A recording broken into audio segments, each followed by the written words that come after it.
You're playing a 4-3-1. Who are you playing at 10? If I'm playing a 4-2-3-1, Who are you playing at the 10? Mount or Foden? Answer I'm, correctly. I'm I'm playing Foden, man. I don't care. And on that note, guys, take care. take care. Yo, guys, welcome back to the Big Three podcast. My name is Luke. This is Alex and Oliver. Thank you for tuning in. First episode in a long time. Today we'll be discussing football, in particular the recent Champions League and Europa League matches. We'll be reviewing the first leg and talk about what we see happening in the second leg. So without further ado, let's get straight into it. So Tuesday night saw Chelsea play Real Madrid, which finished 1-1, goals by Christian Pulisic and Karim Benzema. Pretty tight affair, which saw Chelsea dominate in the first half, but some tactical adjustments from Zidane brought Real Madrid back into it. Wasn't the most exciting game. What were your main takes from it, I suppose?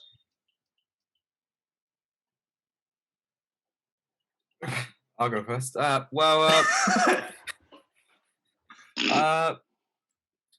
feel it was quite evenly matched. The first half was dominated by Chelsea, and I feel they could have put the game to bed. I mean, Werner is horrific. Werner's got to be the most frustrating footballer to watch. Regardless if you're a Chelsea fan, this guy. Yeah, I saw today he's missed 17 big chances this season, and that's just in the Premier League. Yeah, there's no excuse for it either. You can get the settling in period for even up to 10 weeks, but it's now Champions League and Premier League. Come on, man, he's got to be doing something. These chances they're not even average chances to miss. No, they're in front of goal. And he's making the runs, to be fair to him, but he's getting the supply from obviously Mount, Havertz.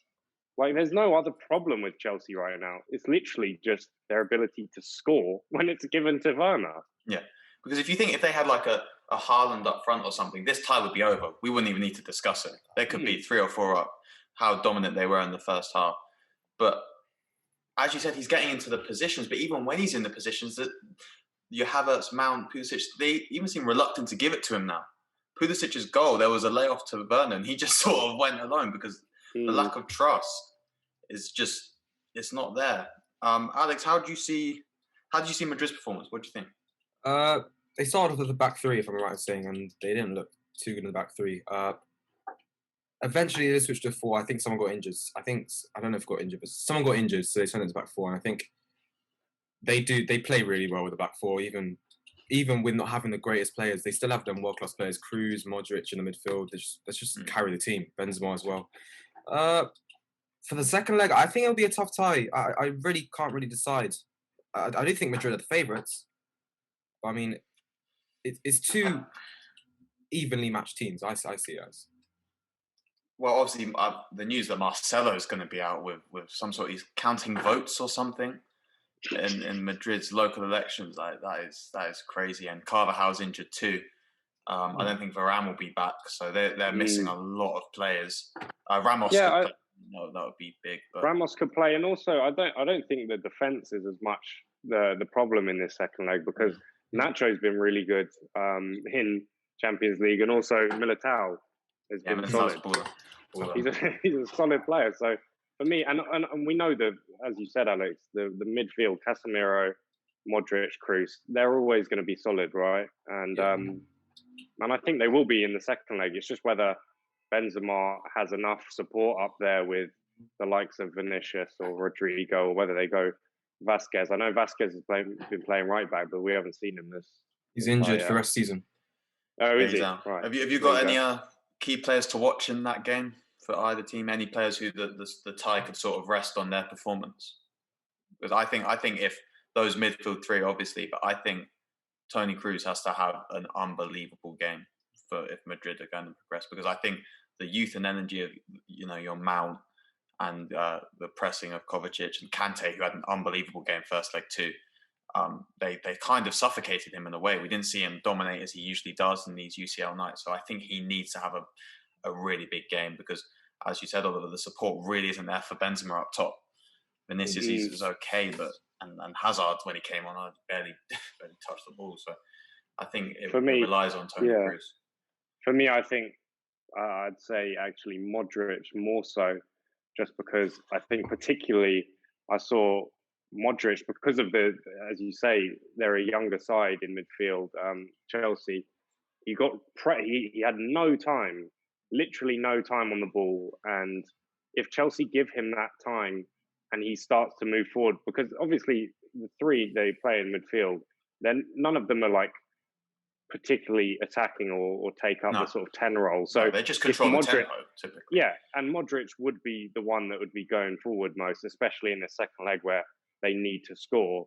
I think if Modric has a great game and he's feeding it into Benzema, I think that's their channel to win this second leg. Alex, anyone from Chelsea? Obviously Mason Mount. I think that guy makes the team tick, honestly. He's been our best player since Tuchel's come in. Listen, you know how I feel about Mason. Since who's come in? Since Tuchel's come in. Even before Tuchel was in. Yeah, I know. Player of the season. Tuchel, same thing. Tuchel. No. Yeah, but I think he stepped up his game. For sure. A lot. Tuchel's taken to another level, I think. I saw. Was Havertz good today? I heard he scored today. He scored, but again, the goal was all Mount. The first goal. I heard it. Yeah, Mount. Second goal was all about like Fulham's defence. They dropped so deep. Werner was literally facing the goal, slipped like an easy pass in, and Havertz again had a fairly simple finish. Well, it's nice. It's nice to see him sort of coming into his own because he's a great player. Havertz. I don't think so, but anyway. Really? No. I don't think he's anything like near the 92 million mark or whatever. Oh yeah, price tag aside, but if we're talking about him he's a quality player. He's a difference maker. I don't think so. Like Mason Mount has been the difference maker. What of course, but has Havertz made? He scored two in Premier today. League or Champions League? He scored two today. No, sorry. He scored two, Take did he? Havertz out, they're still beating Fulham. Let's just get that across. Okay, right? well, Fulham have been poor. We did score two. They have been poor, but I think. Okay, well, we'll see how Havertz plays then Wednesday night. I think he's a quality player. I don't think he starts. Look, I respect him. He's a good player. I just don't think he's a difference maker, especially against Real Madrid. Yeah. Also, Kante, because he was very good that first time. Kante was great. Great. I don't think, in general, football, I don't say they don't value, but there's not as much value in players who literally just run. You know what I mean? Guys who just cover ground. Like, you see teams like Leeds, of course, they gas them up, and it's annoying when they gas them up so much. It's annoying. But teams like Leeds, because of the fact that team can run so much, is because of that's the reason why they're ninth in the league. They're above you guys, like Arsenal, for example. There's just so much work rate and ethic. And I know... But Kante is just... His intensity for the whole game was just unbelievable. For me, with Kante, his end product, I feel like he can bring the ball forward, but then that last pass or the shot, it's never really there. But that's not his job in the Chelsea team, is it? No. The job is for Pulisic, Mount, and Havertz. So. But I still disagree with you. He has decent. It's not Pogba, it's not De Bruyne, but he still has decent end product. It just doesn't look nice. You know what I mean? Well, Havertz. No, Kante. Kante. Oh, Kante. Yeah. I mean, you guys know how I feel about Kante. Yeah, he can do it, but I don't think he's at an elite level when it comes to him. He's not bad, sort of. But if you're not, he's not the guy you want bringing the ball up. No, not an elite end product guy. And as in, can he make that final pass? Can he? He can't shoot. Can't you? And I don't think his final ball is particularly impressive either. He's a good passer, but you're right in saying he's not gonna Tony Cruz 60-yard pass. Yeah, exactly. Okay, so score predictions. Score predictions for the second leg. Alex, you can take this one first. See, I didn't know Mendy wasn't fit as well, so they're gonna play Nacho left back. But I think they stick with back four. 2-1 Madrid. I just think Madrid. I really do. I think I like Madrid, man. I actually really like them. I like both teams a lot, but yeah.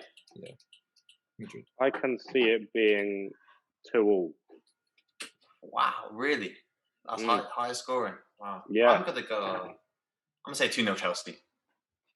Wow. I don't think Madrid pose that much of a threat, to be honest, going forward.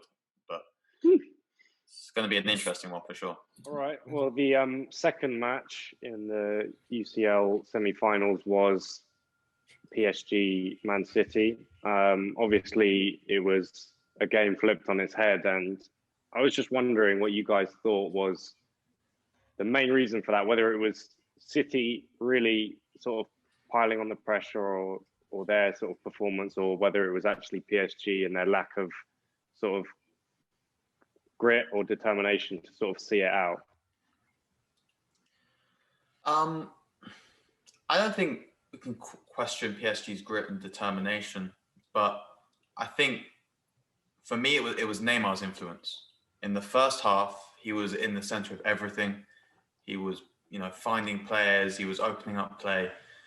In the second half, through his fault or PSG's, he wasn't involved. He wasn't receiving the ball as much, and when he did get it, he wasn't, didn't have the same impact as he did in the first half. And I don't think that was through any tactical adjustment either from City.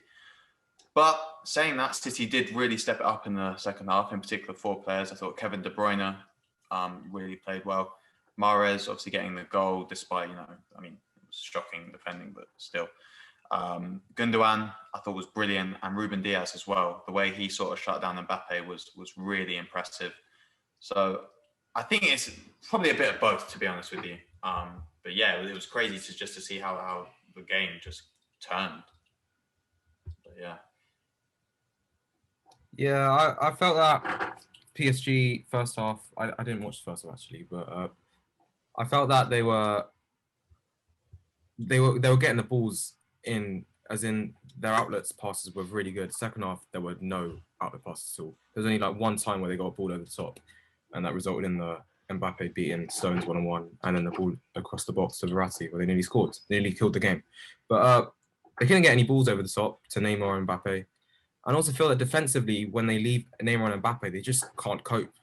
I mean, you've got 8 players behind the ball, but you've got 2 guys just sitting up there. And I feel that they're outnumbering them. And City are the best team in the world, breaking down teams. So when you've got less players marking, you're going to pile the pressure on. The 2 goals are really preventable as well. I mean, obviously the wall, that's just basics. And I think Navas has got to do better there. I know it's really dangerous ball because you're waiting for a player to just hit unbelievable ball. Yeah, it's a crazy ball. Unbelievable ball. But thing is, the ball though, it like from like seeing it live, I could see that ball was like going over the heads of those players, and like none of them were going to get that. So also, it's the risk of someone running in at the back post, completely out of pitch. Yeah, but that's why it's such a dangerous ball. But Navas isn't to know that because he's focusing on the ball. I think personally, he should have come and collected it, but because of that threat of someone running in, you just sort of like because it's in the middle of no man's land. It was so perfect. I just still thought he should have done better with that. Well, no, because I was speaking. Obviously, I was speaking to a friend who's a goalkeeper, and he was like, when that happens, there's actually nothing you can do because you're expecting a player to header it, but who was a goalkeeper? It was Oliver Neal. Remember Oliver Neal? Yeah, UCL standard. No, he's a good keeper, man. He's a good keeper. No, of course, but he's right. Like that ball, there's literally because if you go, you could miss it, and someone cuts in front, and if you leave it, then someone's gonna run. Or it could just go in like it did. So it was really special from De Bruyne, and the wall from that free kick. That was horrific. It was terrible. You talk about grit and determination, Oliver, to not be able to stand in a wall and just sort of take one.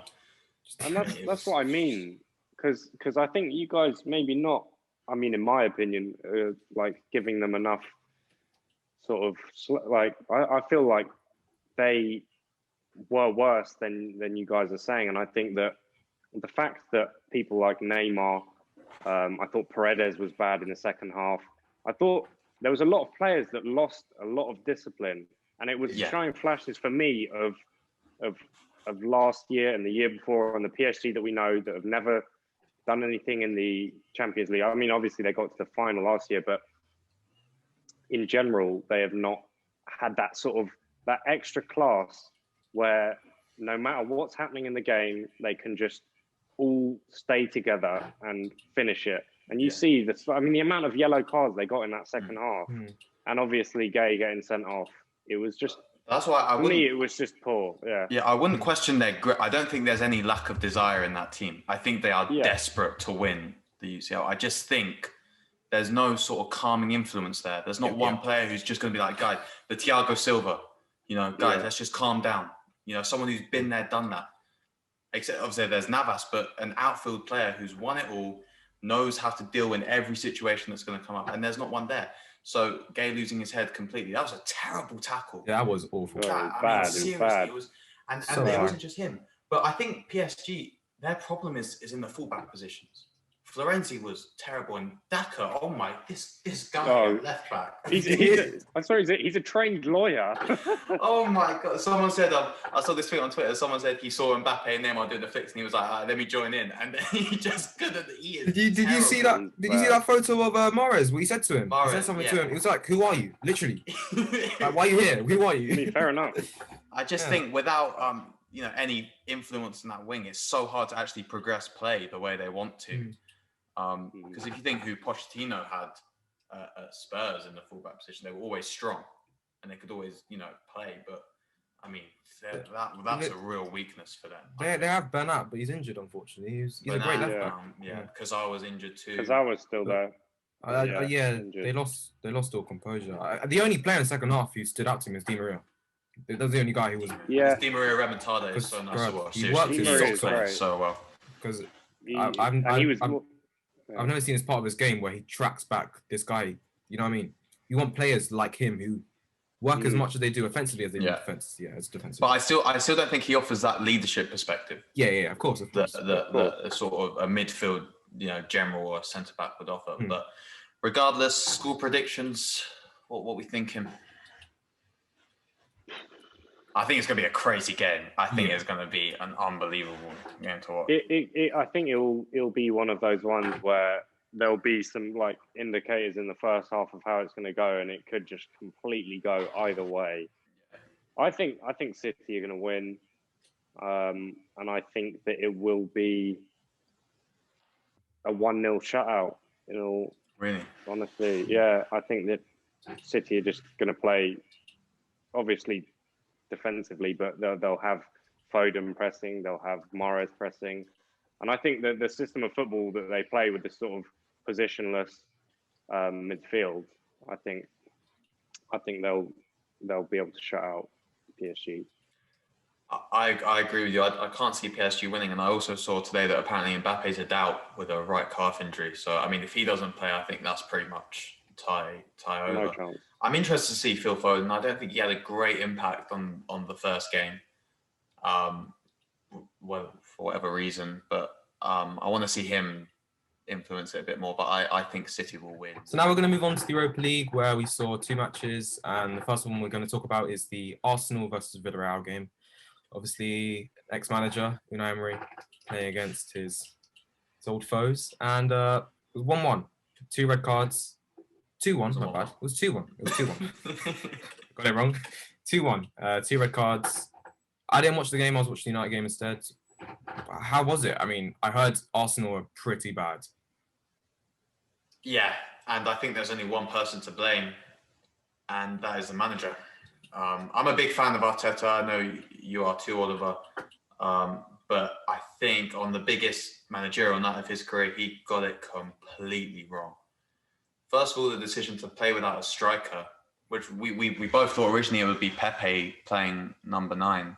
It wasn't. It was just some sort of weird positionless front 4 where they all sort of blended into. It was nothing. Smith Rowe was pressing higher. It was just weird. Yeah. And the tone was set from the first minute. We know how Emery teams play. They're very intense, very press orientated, and we just had no plan from the first minute. And that comes from no one else but the manager. That's interesting. I mean, I definitely agree in some sense with the striker, especially like looking at the performance against Everton, where we didn't have Lacazette, and how badly we played without the sort of classic number 9. And we've done it again. They played the high back 4, they played the press, and we literally for how it was like 60 minutes of literally felt like no real attacks. We weren't even really formulating that much. We had a few little spells of nice football, but we didn't have a shot in the first half. No, and also it's like holding was bad. I can't talk about Rob Holding, please. I can't. He was our captain. Sorry, my dear, I can't talk about this. I was watching. I think it's Filthy Fellas, the podcast. You know. Yeah. I know. Yeah. One of them, I think it was Miles. Man said Rob Holding to the Euros. He is like I've watched some good Arsenal teams and some bad Arsenal teams, but I think he is the worst player I've seen consistently start for us. He's terrible. He's got no composure on the ball. He's not a great defender. He was getting spun by Moreno all night, and he was captain. And we just gave him a three-year deal, right? He was captain, and even when Orba came on, he said, "Yeah, I'll keep it." Like, who are you? What are you doing? He got his girlfriend back and he thinks he's big time again. Yeah. I'm going to be honest with you. I don't know how it is as an Arsenal fan. And I'm not an Arsenal fan. But looking at it from like an outsider, I look at it as if this was any other manager, Arteta would be gone. He should. You know what I mean? If we don't go through. Wait, if this was any other what? If this was any other manager, this manager would have been sacked already. But are you still saying with Arsenal in the context of Arsenal or in the context of another club? I'm talking about in the context of Arsenal. Sorry, I'm not sure if that's true. He's doing far worse than Emery did. Yeah. We were never this bad under Emery, position-wise. Yeah, but we did win an FA Cup in 6 months with him, which Emery didn't do. Yeah, listen, I think if he loses on Thursday, his position's untenable, but he won't be sacked. He won't. The board of the club see a great future with Arteta, and I can see why. I mean, the fact we're this bad and there's been no indications that he's lost the dressing room says a lot about him as a manager. The players are still dedicated to trying to perform for him. Whereas with Emery, we were sixth, and the whole dressing room said they were mocking him. No, they didn't like him. I think he has got great potential, but there has to come a point where you say we just need someone to come in and steady the ship now, because to finish. I mean, we could finish 11th and not win the Europa League. That is disgraceful. I don't care who you are. I don't care whether it's your first season in management. I don't care what team you have. You're manager of Arsenal Football Club. You cannot finish 11th with no silverware. That is disgraceful. But yeah, with the game, I think. Yeah, it was very dull Arsenal performance. I mean, we tend to make these type of teams like Villarreal look unbelievable. Villarreal I've watched them a few games recently. They haven't been playing amazing. No. They really haven't. But they've got some good players there, some like experienced players, and they played well, right? They scored 2 solid goals. It was like, okay, where do we go from here? And that's why second leg. I'll get your predictions in a second, but Arsenal are really going to need to step it up. All 11 players. All I'd say is I don't think we can play any worse. Yeah. And that was a big away goal that we got, and I can't see us going out. I just can't see us going out. I'm sorry, I can't. I think we will go through, but thank God Ceballos isn't playing, because that man was playing against us. I swear he was playing against us. And when we went down to 10, we actually played better. We played better, simple as. And then when it was 10v10, I felt like we probably should have got another goal. Aubameyang missed a big chance at the end. Oh, yeah. So hopefully David Luiz will be Thomas back. Partey needs to play better, man. Partey needs to step up. He was bad until that last pass. Really bad until that last pass. I would probably, what I heard, you need more players like Partey to bring in who might have a bad game, but they will always have that quality there. So any one moment, they can create that massive chance. I mean, this is the thing that Arsenal are lacking. I mean, you've got the youngsters and everything, but you don't have these guys, you know what I mean, who just like that. There's only Aubameyang, really, and him. I actually disagree with you, because I thought Pepe played well. And he is a difference maker. He's a different. They were terrified of him all night. Every time Pepe got the ball, they would back off. They would let him run. And I think Bukayo Saka's nearly that level too. Yeah. Again, Saka did not play well, but he wins a penalty, and you get back in the game. All right, it was a cheeky penalty, but you got to.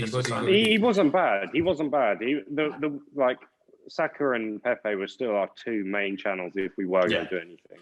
Yeah. So yeah, score prediction. But yeah, score prediction. I'm gonna say 3-1 Arsenal. Yeah, I was gonna say. I'm gonna say 3-1 Arsenal. I really think we'll step it up. And I don't think we'll play any main players tomorrow. I think they'll get a week of rest, and we'll turn up. I really do believe we'll turn up. I have a feeling that we'll win 2-0. Okay. I think we're just going to have one of those nights where we show all the reasons why we can actually play football. Yeah. Because we show a lot of those nights where it looks like the players don't know who each other are. But I think it is time, especially the moment. I think the players will rise to it. Yeah, I think this is the type of game you need.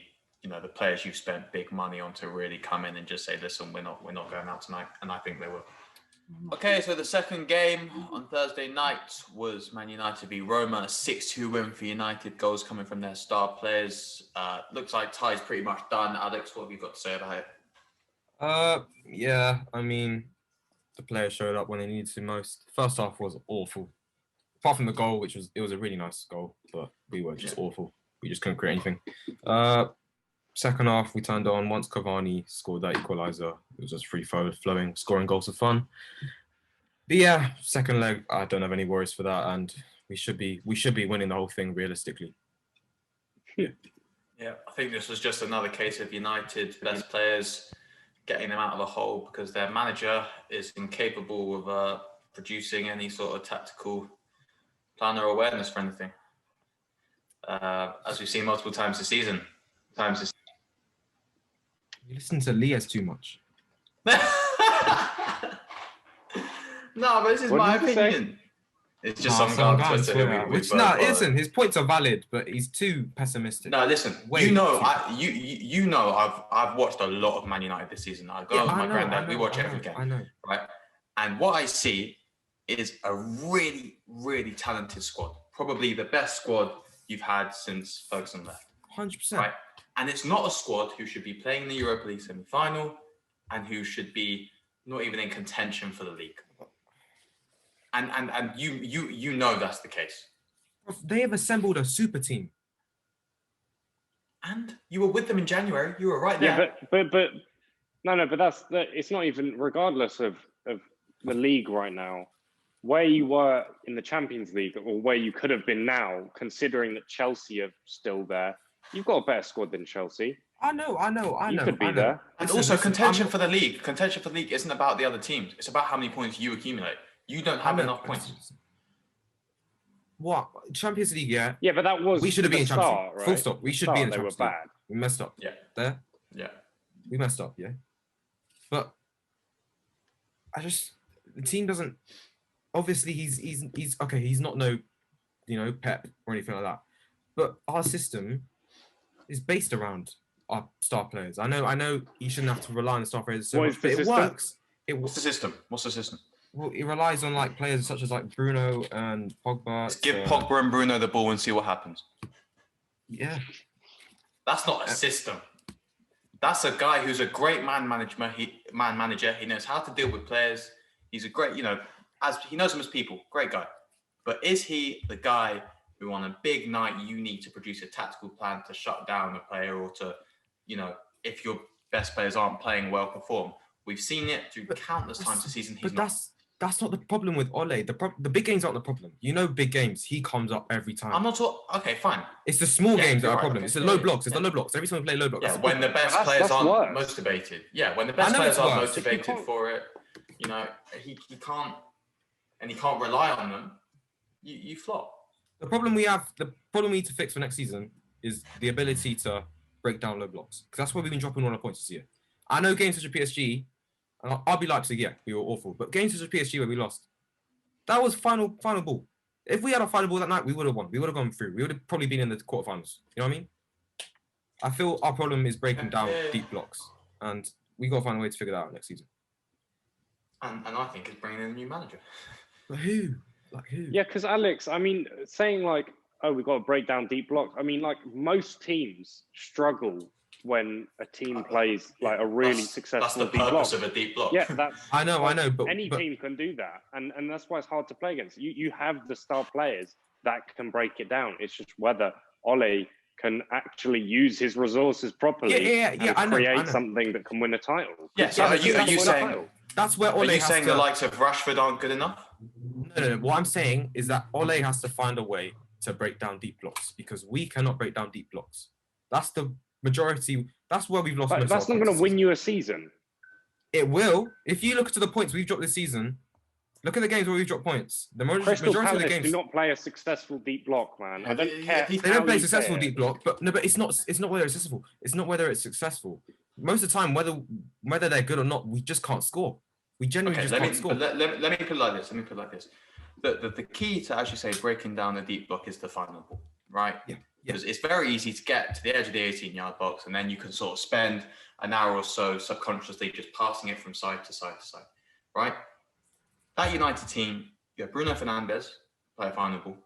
You have Pogba who can play a final ball. Marcus Rashford can play one. Yeah. Even Mason Greenwood. Listen. So I've just given you 4 players. What more do you actually need? I'm with you here. I'm not no tactician. Yeah, I don't really know what we need to do. But right. from the manager's perspective, he's the one that's got to figure it out. Okay, this is not on the. He can't. Yes. But I'm telling you, if he does figure it out, you just said that you need another player. You need more players. Is it a manager or is it a player? I didn't say that. I didn't say that. Don't. You said you need to bring someone in. Yeah. Yeah, but that will help. You said Sancho will solve your problems. I didn't say that Sancho will solve our pressure. problems. You just said that. He will help. He will help our right side become better because we have no right side at the moment. Yeah, and then you have Sancho who can play a final ball. Then what? You said the problem's the final ball. Like, it's not the players. It's not about the players' ability to play. I don't know where you're getting this from. I literally just said he has to find a way. I literally said Ole has to find a way to break down deep blocks. And if we're able to do that this season, I'm saying he has to. I know he can't because that's why he's dropping points. So then get him out. Who's going to come in? Who's going to come in? Sorry, Allegri at Juventus played every game against... Listen to me. He would have played every game against a deep block. Do you know how bad the quality of some of these You just told me it doesn't matter how bad the deep block is. But exactly, yeah. No, as in player quality, just errors. These guys... What, Sheffield United have good players? They're all League One. Did you watch that? Did you see that clip I sent you of that Paris playing that team? You remember you saw that line? Yeah. They don't play deep blocks anyway. They don't even play deep blocks. They just play high lines. But that's that's stupid to play a high line when you're already the worst team in that. Yeah, but I'm not comparing it to other leagues. Other leagues are dead. Realistically, guys, they're dead. Apart from the top 4 teams, they're dead. Okay. You know what I mean? Completely. The Premier League is different. Right, but you're not proving your point. I don't understand. There's always going to be deep blocks. Let's put it simply. What's the solution? I don't know. I don't know how he has to do this, but what Ole has to do is figure out a way to break down deep blocks more effectively. Because we've had flashes of doing it. Because some games we do win against deep blocks, but it's not consistent enough. You be winning.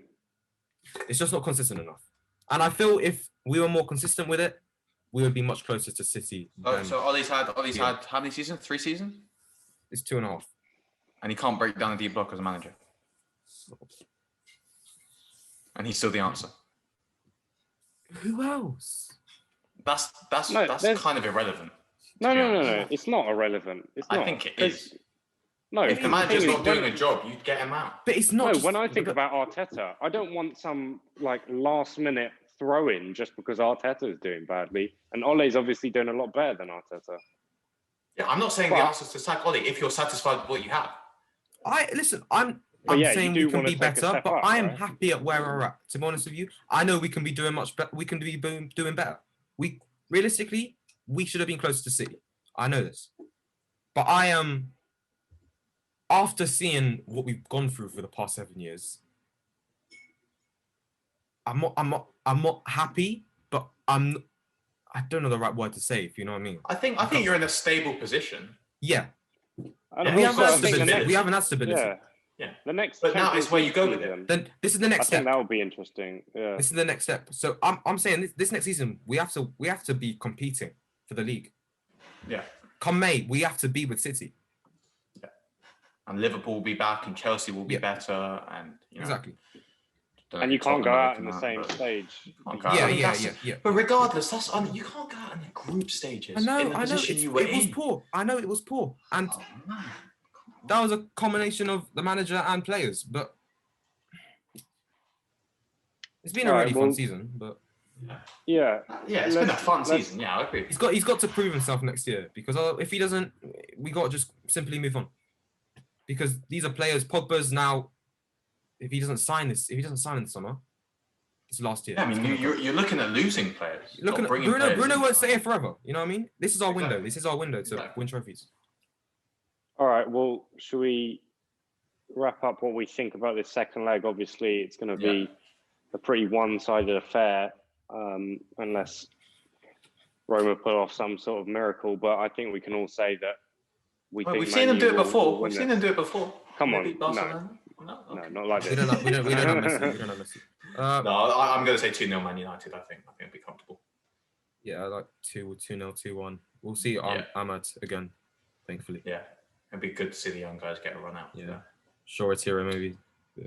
Then could set up 2 All English finals, which would be something. Europa League will be more. We have more views. Europa League will get more views. 100%.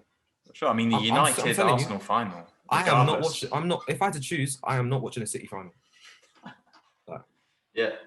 No, I mean, but we are saying that from like a point of view where both of our clubs are in one final. Of course, Chelsea and City fans will watch the Chelsea game. But if I was a neutral, I'm watching the United game.